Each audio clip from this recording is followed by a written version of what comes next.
Welcome back to Tectonic with Munzir. और आज के इस पॉडकास्ट में बात करेंगे कि क्यों यूएस मार्केट में बिल्कुल भूचाल सा आ गया है और टेक्नोलॉजी किस तरीके से पूरी दुनिया को चेंज कर सकती है, उसका भी एक एग्जांपल बताऊंगा। और कैसे डीप सीक ने एक एआई स्पेस में बहुत सारे दिग्गज को रियलिटी चेक डीप सीक ने दिया है। अब डीप सीक के आ जाने से यूएस मार्केट का $1 ट्रिलियन वाइप आउट होने की खबर है, यानी अकेले एनवीडिया का ही 500 से 600 बिलियन डॉलर का नुकसान हो गया है। मतलब इतने में कई सारी कंपनी, कई देशों की जीडीपी होती है इतनी। मास्टर कार्ड एक बहुत बड़ी कंपनी है, मतलब उतने मार्केट कैप उससे कम ही है। तो सोचिए कि मास्टर कार्ड जैसी कंपनियां वाइप आउट हो जा रही हैं, but master card wipe out नहीं हो, मैंने एग्जाम्पल के लिए आपको बताया था।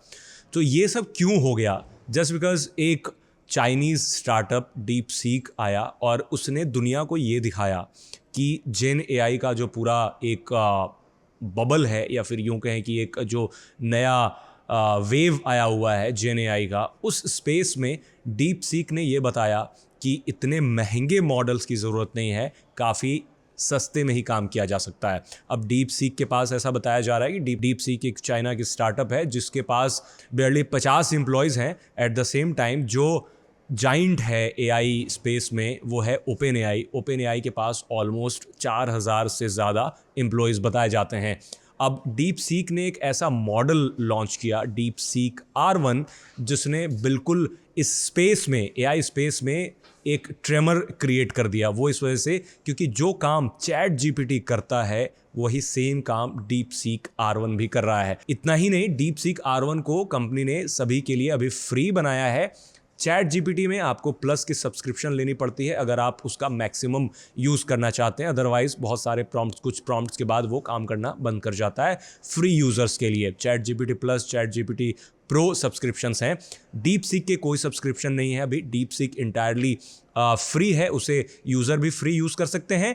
और एट द सेम टाइम अगर किसी को एपीआई अपने सर्विसेज में इंटीग्रेट करनी है तो वो भी काम कर सकते हैं बिना पैसा दिए हुए। दूसरी चीज़ ये है कि डीप सीक R1 जो मॉडल है उसको ट्रेन करने में ओपन एआई के मॉडल से काफ़ी कम खर्च आता है। इतना कम खर्च कि कहाँ वो बिलियंस ऑफ डॉलर्स की बात करते हैं और कहाँ ये मिलियंस ऑफ डॉलर्स में वो सारी चीज़ें कर देते हैं। आपको पता होगा कि ओपन एआई बहुत समय से जीपीटी मॉडल पे काम कर रही है, जो LLM है, इनका लार्ज लैंग्वेज मॉडल है। बट ये तुलना करना थोड़ा सा वेग होगा कि ओपन एआई के पास 4000 एम्प्लॉय हैं, इनके पास 50 एम्प्लॉयज़ हैं या फिर 100 एम्प्लॉयज़ हैं और उसने इससे बड़ा टूल बना दिया, क्योंकि बहुत सारी चीज़ें ओपन एआई करता है जो डीप सीक नहीं करता। Open AI is a giant जो जनरेटिव एआई पे काम कर रही है, एआई एजेंट पे काम कर रहे हैं, वो लोग एजीआई पे काम कर रहे हैं। बट अब सवाल ये उठता है कि deep seek is just existing, मतलब उसने तो ऐसा कुछ नहीं किया जिससे यूएस मार्केट पूरा हिल गया या फिर बहुत सारी टेक कंपनियों के शेयर्स बिल्कुल गिरने लगे। वो क्यों हुआ?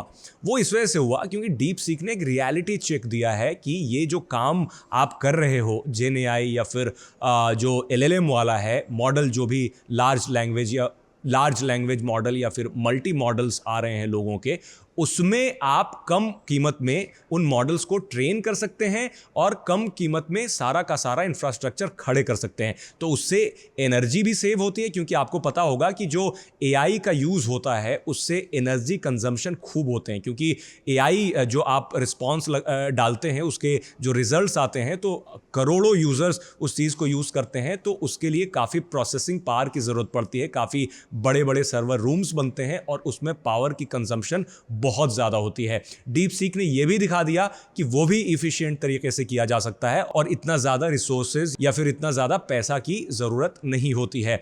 इस वजह से एनवीडिया को नुकसान हो गया, क्योंकि एनवीडिया एक ऐसी कंपनी है आज के डेट में कि वो दुनिया की जितनी बड़ी एआई कंपनीज हैं उनको चिप सप्लाई करती है। फॉर एग्जांपल ओपन एआई के जो एआई चिपसेट हैं, फ्लैगशिप चिपसेट हैं, वो उनको प्रोवाइड करती है। बट यहाँ पर एक और बात आपको जाननी चाहिए कि एनवीडिया के जो फ्लैगशिप चिपसेट हैं एआई वाले, वो चाइना एक्सपोर्ट नहीं हो सकते हैं क्योंकि यूएस में एक्सपोर्ट बैन लगा हुआ है। इस वजह से भी एनवीडिया को काफ़ी नुकसान हुआ, क्योंकि जो डीप सीक ने एनवीडिया के ही चिपसेट पे बनाया, लेकिन वो उनका पुराना कार्ड है, एनवीडिया का पुराना चिपसेट है, उस पे इन्होंने ये सारे काम कर लिए, जिसके लिए एनवीडिया अब बहुत पैसे लोगों से ले रहा है, मतलब कंपनियों से ले रहा है। इस वजह से मार्केट में एक परसेप्शन क्रिएट हो गई कि जो काम इतने सस्ते में हो सकता है, इसके लिए ये तमाम कंपनियां बिलियंस ऑफ डॉलर्स लगा करके क्यों बैठी हुई हैं। स्टारगेट एक प्रोजेक्ट है जिसमें 500 बिलियन डॉलर, 5 से 600 बिलियन डॉलर रेज करने की बात की गई है, जिसमें बहुत सारे टेक जाइंट हैं। एग्जांपल माइक्रोसॉफ्ट हो गया, ओपन एआई हो गया, सॉफ्ट बैंक और ओरेकल है। तो ये सारे मिलकर के इतने सारे फंडिंग लगाएंगे जो एआई स्पेस में होगा, और स्टारगेट प्रोजेक्ट पे भी इस चीज़ की आंच आ सकती है, क्योंकि अब जो पैसे रेज करने की बात है, जो जिन पैसों को यूटिलाइज करने की बात है, अब सब कोई ये समझ गया कि ये सारे मॉडल्स इतने ज़्यादा महंगे नहीं हैं और इन्हें कम पैसों में भी लाया जा सकता है। तो अब लोग ये ऐसा बता रहे हैं कि चाइना क्या करता है। टिपिकल चाइना अगर आप जानते हैं तो चाइना कोई भी चीज़ होती है उसको बिल्कुल कॉपी कर, लेट्स सी अगर डीप सीक का ही आप यूज़र इंटरफेस देखेंगे तो आपको लगेगा कि बिल्कुल चैट जीपीटी जैसा ही यूज़र इंटरफेस है, तो उन्होंने कॉपी किया। बट ये जो सारी चीज़ें हैं कि आईफोन को ले लीजिए, बहुत सारे कॉपी बन गए हैं। बहुत सारी चाइनीज़ कंपनियां हैं जो आईफोन को बहुत समय से कॉपी कर रही हैं। बहुत सारी कंपनीज बड़ी हो गई हैं, एस्टैब्लिश्ड हो गई हैं अब, जो पहले एप्पल को कॉपी कर करके बनी थी। तो चाइना बिल्कुल इस तरीके से कई सारी चीज़ें लाते हैं, और यहाँ भी ये माना जा रहा है कि चाइना ने फिर से दुनिया को दिखा दिया कि जो काम आप बिलियंस ऑफ डॉलर्स में कर रहे हैं, हम उसे मिलियंस ऑफ डॉलर्स में कर सकते हैं। और डीप सीक की ही बात नहीं है, किमी एआई भी एक टूल है जो मून शॉट स्टार्टअप का है, जो चाइना का स्टार्टअप है। उन्होंने भी एक अच्छा मल्टी मॉडल लॉन्च कर दिया है, kimi.ai है, उस पर जाकर के आप सब कुछ देख सकते हैं, और जो चैट जीपीटी करता है उससे बेटर कर सकता है। स्कोर में उसको आउट परफॉर्म कर गया। जो चैट जीपीटी का नया मॉडल है O1, उससे आउट परफॉर्म कर गया है किमी। तो किमी में सब कुछ हो सकता है। आप पीडीएफ अपलोड कर सकते हैं, एक्सेल शीट अपलोड करके सारा कैलकुलेशन कर सकते हैं, चार्ट बनवा सकते हैं, वो हर काम कर सकते हैं जो आप चैट जीपीटी के साथ कर सकते हैं, और कंप्लीटली फ्री। उसके लिए कोई सब्सक्रिप्शन भी नहीं देना पड़ता। तो not only deep seek, but वो जो किमी एआई है या फिर किमी एआई जैसे बहुत सारे प्लेटफॉर्म्स आ चुके हैं, वो मिलकर के इस मार्केट को बिल्कुल डिसरप्ट कर सकते हैं अभी। और अब चैलेंज हो गया है सैम ऑल्टमैन के लिए, और सैम ऑल्टमैन ने, जो ओपन एआई के फाउंडर और सीईओ हैं, उन्होंने तुरंत एक्स पे एक पोस्ट लिखा जिसमें उन्होंने डीप सीक को बताया कि इनफैक्ट काफ़ी इंप्रेसिव मॉडल बताया, और उन्होंने ये बताया कि as power of ChatGPT वो काम कर रहा है, मतलब जो इनका मॉडल है उसके बराबर ही बिल्कुल काम कर रहा है, मतलब काफ़ी अच्छा मॉडल है। बट हालांकि अब चूंकि एक तरह से क्या वो राइवलरी ही कही जाएगी, इस वजह से उन्होंने ये भी कह दिया कि हम बहुत जल्द AGI लेकर के आएंगे। अब चूंकि उनके पास ये वाला चीज़ तो हो ही गया, जेन एआई वाला, चैट जीपीटी एंड ऑल, और जो डीप सीक आ गया, बट जेन एआई की बात हो रही है, AGI की बात हो रही है, आर्टिफिशियल जनरल इंटेलिजेंस की। जो आर्टिफिशियल जनरल इंटेलिजेंस यानी एक ऑटोनोमस सिस्टम जिसमें आपको इंटरवीन करने की ज़रूरत नहीं पड़ेगी, जो खुद से ही रिजल्ट देगा, खुद से वेबसाइट ओपन करेगा, खुद से शॉपिंग करेगा।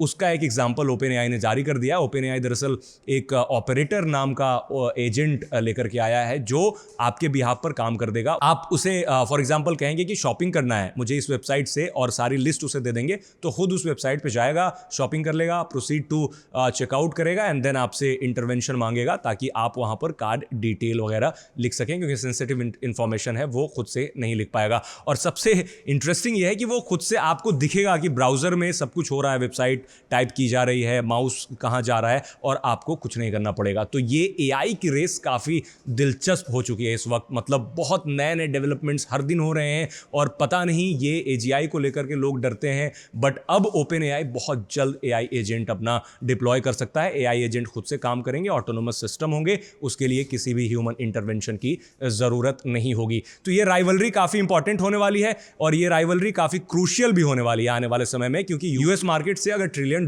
साफ हो जाता है एक झटके में, तो आगे आप खुद सोच सकते हैं कि एआई स्पेस में कितना ज़्यादा भूचाल आने वाला है। आपका क्या मानना है इस पूरे मामले पे? डीप सीक का जो उदय है, जैसा इमर्ज कर रहा है, उसे देख करके आपको क्या लगता है? और जाते जाते मैं एक बात ज़रूर कहूँगा कि ये सारे मॉडल्स जो हैं, आप जो कुछ लिखते हैं वो सेव करते हैं वो, और उस डेटा को ट्रेन करने के लिए यूज़ किया जाता है। तो कुछ कुछ भी आप पूछें, ये हमेशा ध्यान में रखें कि आप सब कुछ बता रहे हैं और वो डेटा कहीं ना कहीं सेव हो रहा है, और इसका डेटा तो ऑफ कोर्स आपको चाइना के ही सर्वर पे ही मिलेगा, क्योंकि ये चाइनीज़ स्टार्टअप है।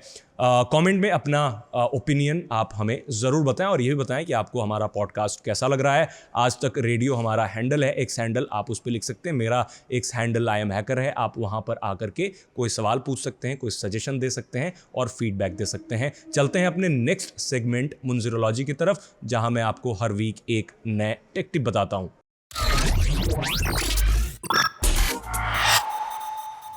आज की टेक टिप में आपको बताता हूं कि अगर आपके पास सैमसंग का स्मार्टफोन है, सैमसंग गैलेक्सी, तो उसमें आप एआई का यूज़ करते हुए अपनी प्रोडक्टिविटी बढ़ा सकते हैं, यानी ज़्यादा से ज़्यादा कंटेंट कम समय में कंज्यूम कर सकते हैं। अगर आप पढ़ते हैं तो ब्राउज़र ओपन करेंगे, ब्राउज़र ओपन करने के बाद आप कोई भी वेबसाइट खोल सकते हैं। वेबसाइट पे कोई अगर आर्टिकल है, फॉर एग्जांपल आप आज तक की वेबसाइट खोलते हैं और कुछ पढ़ना चाहते हैं, तो जैसे इसको ओपन करेंगे और नीचे आपको एक जेमिनाई का ऑप्शन दिखेगा, उस पर टैप करना है एंड देन समराइज पे आपको क्लिक करना है। उसके बाद एक नए विंडो में समरी ओपन हो जाएगी और बिल्कुल पॉइंटर्स के साथ, और ये काफ़ी ईजी टू रीड हो जाएगा और सारा क्रक्स भी समझ में आ जाएगा। अगर कोई लैंग्वेज चेंज करना है, लेट्स से अगर कोई हिंदी में है और आपको इंग्लिश में पढ़ना है, तो आपको उस पर टैप करना पड़ेगा एंड देन ट्रांसलेट पे जाना है। ट्रांसलेट पे जाते ही ये एआई डिटेक्ट करेगा और ख़ुद से इसको जिस लैंग्वेज में आप सेलेक्ट करेंगे उसमें ट्रांसलेट हो जाएगा खुद ब खुद, और फिर उसके बाद भी उसे समराइज़ करके पढ़ सकते हैं और उसका हाईलाइट पढ़ सकते हैं। मतलब अगर किसी भी लैंग्वेज की वेबसाइट आपको एक्सेस करनी है, इससे आसानी से कर सकते हैं। आपको वो जो कंटेंट है अपने ही लैंग्वेज में दिखेंगे। अगर आप समराइज़ करना चाहते हैं तो बुलेट पॉइंट्स में आ जाएंगे, और भी समराइज़ करना चाहते हैं तो फिल्टर्स लगा करके इसको टैप करके स्टैंडर्ड और डिटेल का ऑप्शन सेलेक्ट कर सकते हैं।